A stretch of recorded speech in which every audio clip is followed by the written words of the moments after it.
by Danny McDonald. Globe staff, June 16, 2018. Cambridge. The ball was in the back of the net, and in the subsequent moment of pandemonium, no one was talking about President Trump, international sanctions, visa uncertainty, or geopolitics.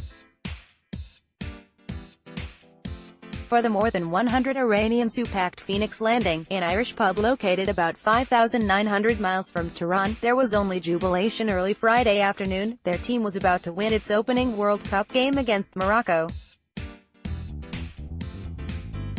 Last month, Trump announced he was withdrawing the United States from a landmark nuclear accord with Iran and was reimposing harsh sanctions against the country.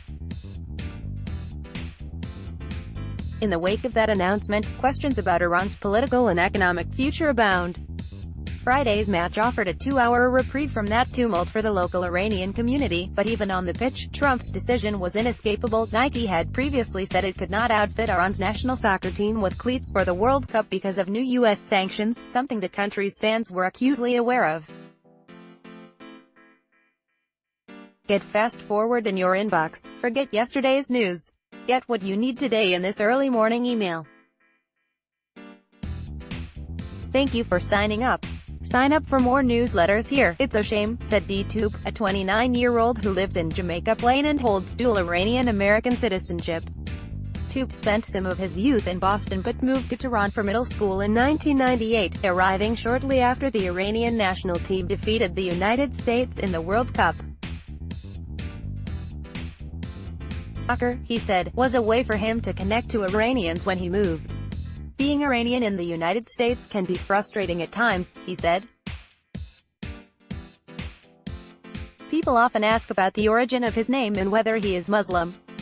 He thinks the World Cup has the power to break down stereotypes. I think if Iran does well in the World Cup, it can change a lot of politicians' views, stances, and attitude towards Iranians. If they see them having fun, he said. Iranians like to have fun.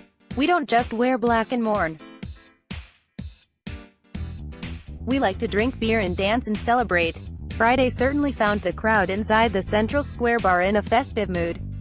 Morocco looked the dominant side for stretches during the game, but the Iran supporters erupted at any sniff of a scoring chance for their squad.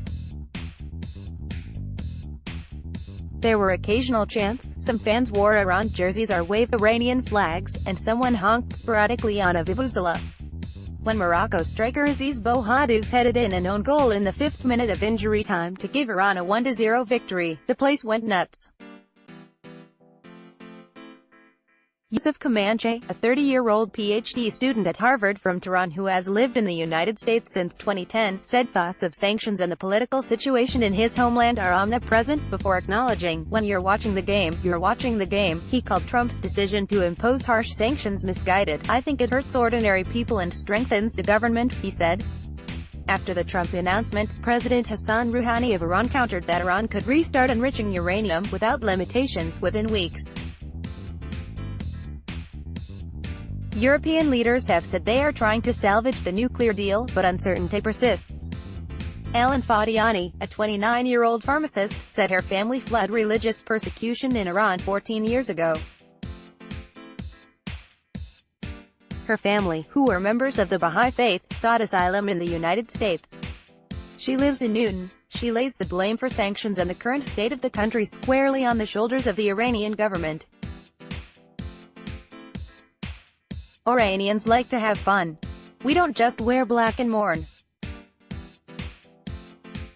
We like to drink beer and dance and celebrate. I'm not going to blame other countries because the government is so brutal to the people, she said. Even if there were no sanctions, people in Iran are miserable, she said. There are so many people, they have no freedom and the economy is terrible, she said.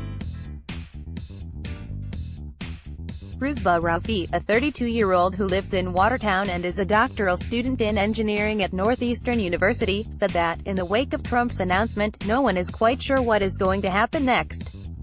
He said he has no plans to return home, given the current situation, because he's concerned he won't be able to return.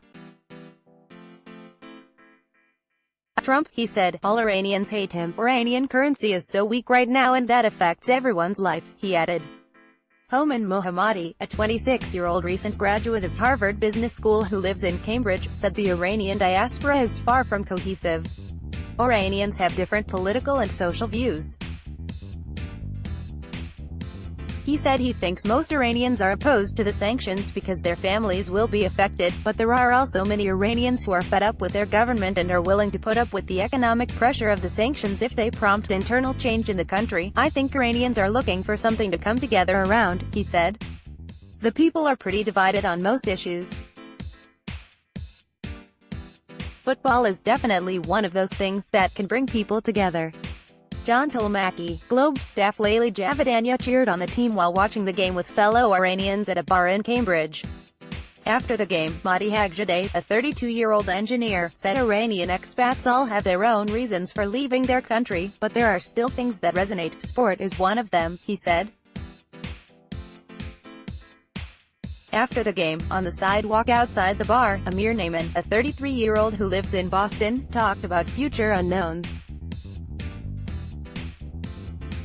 His visa expires in August, and his entire family lives in Iran. He was unsure if he was going to be able to go back to visit them, he said. He then turned his attention to the game. People in Iran need this, he said. It's a release. Material from the New York Times and the Associated Press was used in this report. Danny McDonald can be reached at daniel.mcdonald@globe.com. Follow him on Twitter at Danny___McDonald.